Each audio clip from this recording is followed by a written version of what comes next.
Lumipas ang 1 buwan at nanatiling masayang dalawa. Mas nakilala din namin si Dennis dahil nakakasama din namin siya sa tuwing umiinom ng barkada. Sa kabila ng lahat ay si Ana lang ang nakakaalam ng mga nararamdaman ko. Kinalaan ko kasi ng isang tao na mapagsasabihan ng lahat ng salawin ko. Sa tulong ni Ana, unti-unti kong naturuan ang isip ko na makalimutan ang nararamdaman ko kay Andy. Minsan ay kumain ulit ako sa McDo. Nang papunta na ako sa spot na lagi kong pinupwestuhan, ay may nakaupo na dito. Mag-isa lang din siya. At doon sa upuan na nakaharap sa lahat siya nakaupo. Umupo na lang ako sa table na nakaharap sa kanya. Kung umalis kasi siya, ay lilipat ako doon. Naging comfort zone ko kasi ang pwestong yun.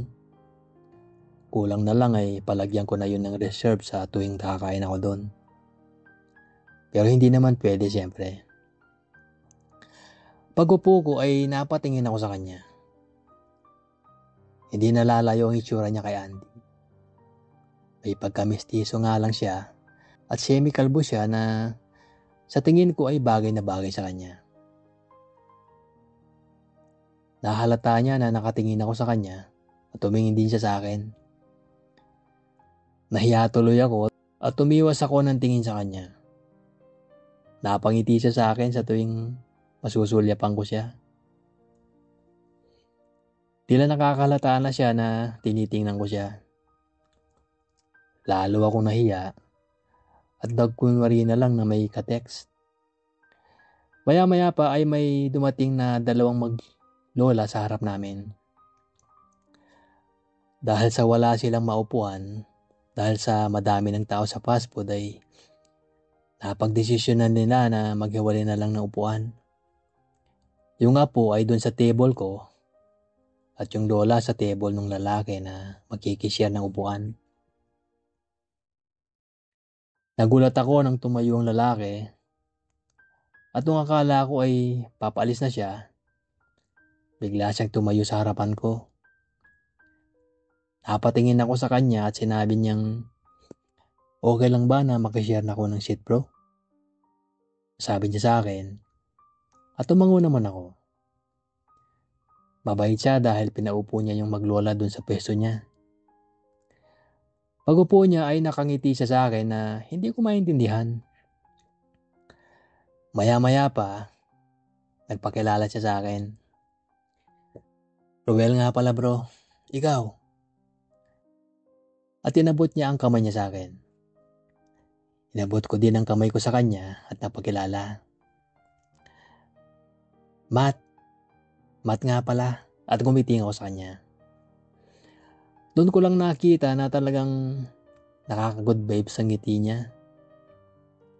Hindi ko din maintindihan kung bakit ganun ang nararamdaman ko nung initian niya ako nang malapitan.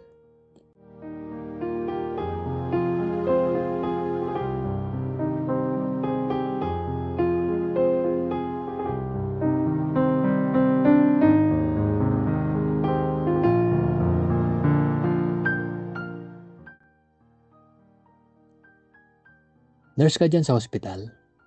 Ang tanong niya sa akin. Oo, ikaw. May relative kang pasyente dyan?" Ang tanong ko sa kanya at kumiti siya sa akin. At sabay siya umiling. Ako yung pasyente. At tiningnan niya ako ng mabuti. "Talaga? Parang hindi naman. Mukhang wala ka naman sakit ah." Sabi ko sa kanya at nginitian niya lang niya ako. Dahil malapit na ako matapos ay nagpaalam ako sa kanya na mauna na. Pero sumabay siya sa akin dahil oras na din daw ng appointment niya sa doktor. Habang naglalakad kami papunta sa ospital, ay patuloy ang aming kwentuhan. Hindi ko alam pero magaan ang loob ko sa kanya. Bago kami maghiwalay ay tinanong niya ako, "Saang area ka ba? Para doon na lang ako magpa-admit." Ang biro ni Ruel sa akin. Sa medicine ako, hindi kaya admit doon dahil healthy ka naman. Ang sabi ko sa kanya at naghiwalay na kami. Kumaway ako sa kanya ng parang isang matagal ng kaibigan at ganun din siya sa akin.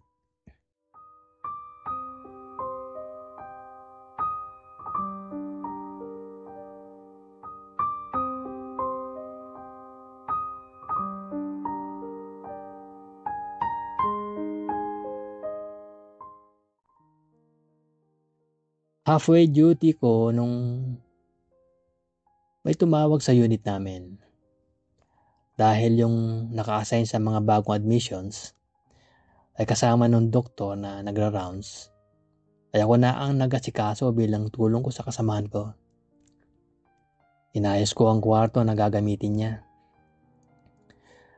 Nang itinawag ko sa admitting na pwede nang iakyat ng pasyente, ay dinala na ito sa unit namin.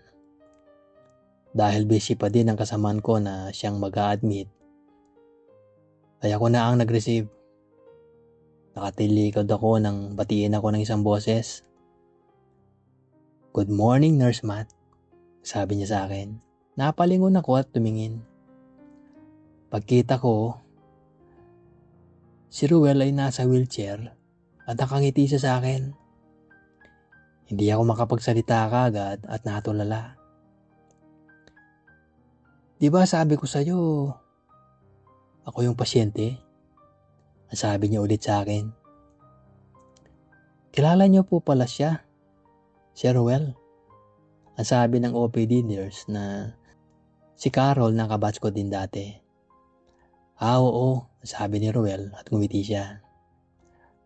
Hindi ko alam na seryoso pala si Ruel na siya ang pasyente. Kung tutuusin kasi, hindi halata na may sakit siya. Kakalakad siya ng maayos. Nakakakain naman siya pero napansin ko na hindi niya nauubos ang pagkain niya na McDo. Pero in general, mukha siyang malusog. Pero hindi naman siya i-admit kung wala naman siyang sakit.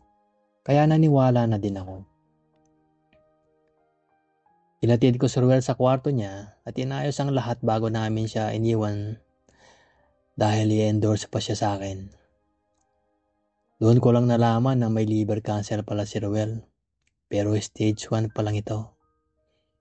Bigla ako nakadamdam ng lungkot nang malaman ko ang kaso niya.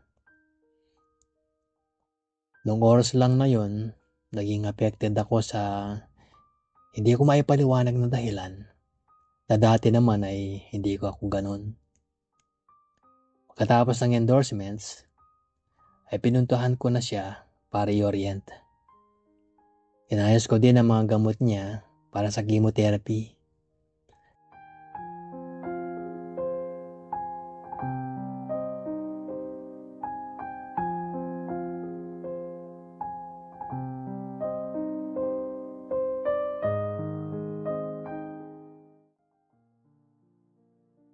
Sinigurado ko na maayos ang lahat para kay Ruel nung araw na yon.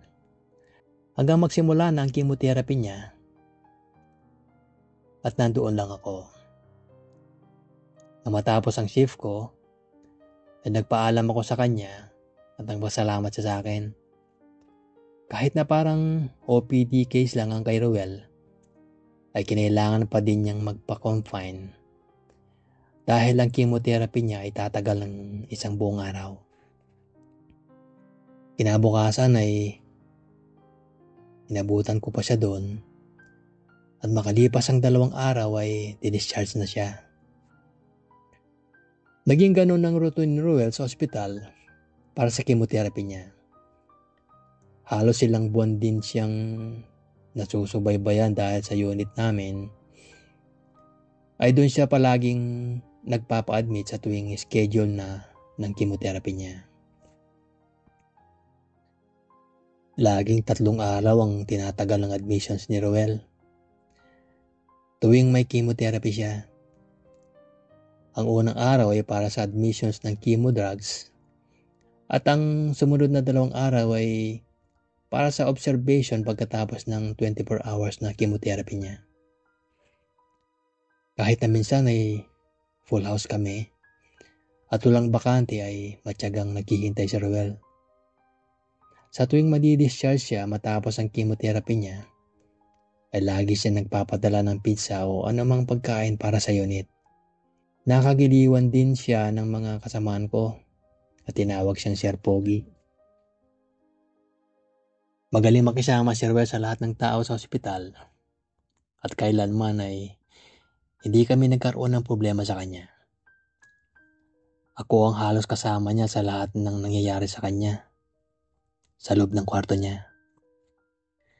Sa tuwing nasusuka siya bilang epekto ng chemotherapy, ay ako ang umaalala sa kanya para maayos niyang mailabas ang mga ito. Ako din ang nagbibigay ng mga gamot niya bago magsimula ang chemotherapy niya. Ako ang nagpapainom ng gamot sa kanya sa tuwing sasakit ang tiyan niya. At ako na din ang halos tumatay yung companion niya sa ospital sa tuwing may mga concern siya. Sa tagal niya doon ay isa lang ang ipinagtaka ko. Wala siyang kasama palagi sa tuwing ma-admit siya.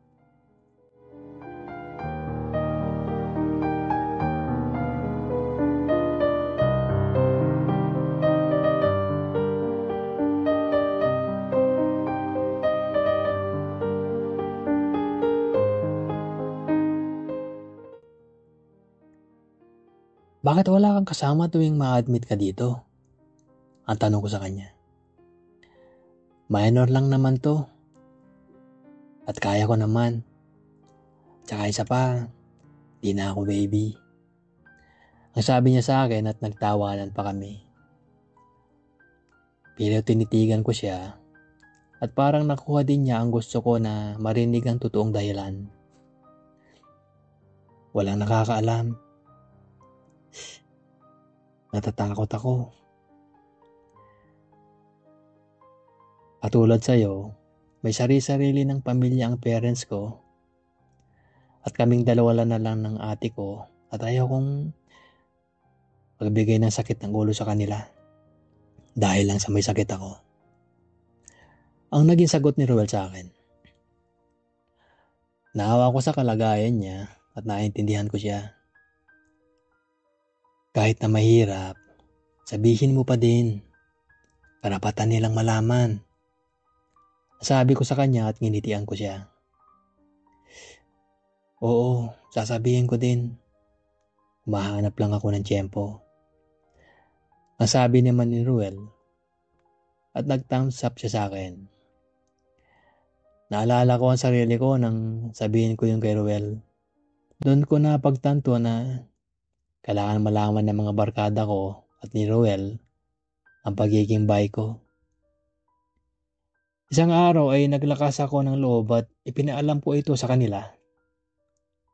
Masaya ako na hindi sila tutol dito at kahit na si Ruel. Matapos kong aminin ito ay parang nakalaya ako kahit papano. Hindi nagbago ang pakikitungo ng mga kaibigan ko at ni Ruel sa akin nang dahil lang doon.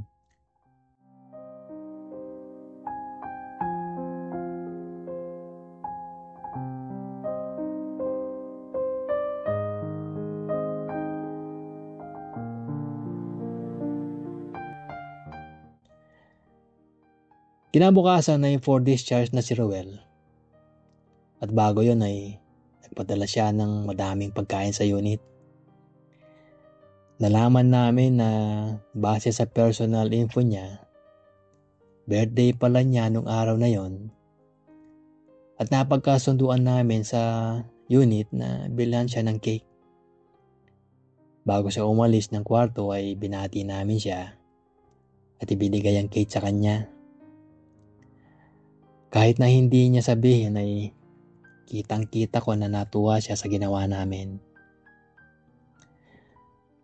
Katapos nun ay nagpasalamat si Ruel sa amin at umalis na siya. Bago pa man siya makalayo ay bumalik siya At akmang papasok na ako sa kwarto ng isa naming pasyente, ay binulungan niya ako. Babalikan kita mamayang pag-uwi mo. Labas tayo. Ang sabi ni Ruel sa akin, at hindi na ako nakasagot sa kanya. Initian lang niya ako at umalis na siya. Nang matapos ang shift ko ay nakita ko ang sasakyan ni Ruel na nasa labas. Nang makita niya ako ay lumabas siya at sinalubong ako. Dinala niya ako sa McDo na malapit sa ospital at nagulat ako nang may nakalagay na reserve sa paborito kong spot doon. Umupo kami pareho at kumaway siya sa staff at dinala niya ang mga pagkain na in-order in advance ni Ruel. Nagulat ako sa mga pangyayari at hindi inaasahan ng mga ito. Sorry ha kung dito lang kita binlow out. Di pa kasi ako nakapag-celebrate ng birthday sa McDo. Pangarap ko kasi yon nung bata pa ako. Sabi ni Ruel sa akin. Nakaramdam ako ng awa at pagmamahal sa kanya. Awa dahil walang kasiguraduhan ng buhay niya dahil sa sakit niya. At pagmamahal dahil hindi siya nagpapatalo.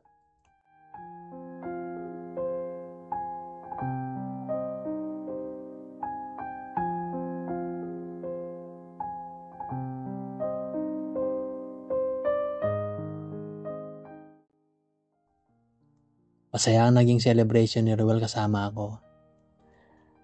Para kaming matagal na magkaibigan na nagkahiwalay at nagkita ulit.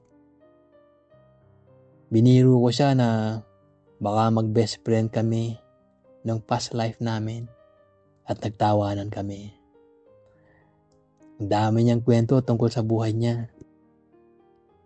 Siya pala siyang businessman at may mga cafe siya around Manila. Nakasosyo ang mga barkada niya. Madami din akong kwento kay Ruel tungkol sa buhay ko. Kung gaano kahirap magtrabaho sa ospital at ang mga pangarap ko. Nung gabing yun ay napatunayan ko na nasa ibang level na ang pagkakaibigan naming dalawa. Mas malalim na ito at mas tumibay ang ugnayan namin. Alam ko sa sarili ko na natapos ang birthday ni Ruel na masaya siya dahil nabuo namin yung pagkakaibigan na walang katulad.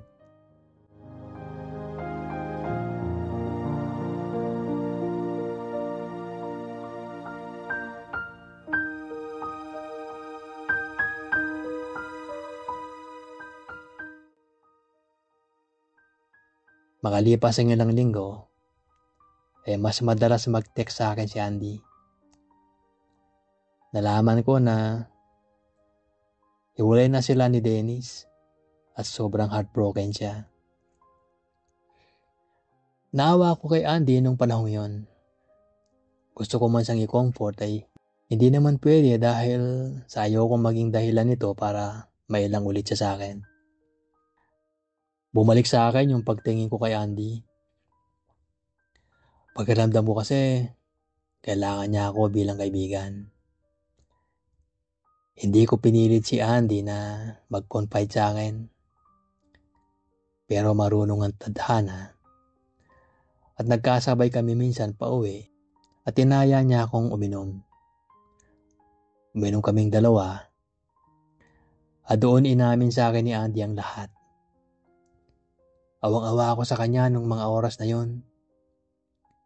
Binigyan ko siya ng payo at sinabi ko sa kanya na gawin niya ang lahat para magkabalikan sila. Kahit natuto lang puso ko dito.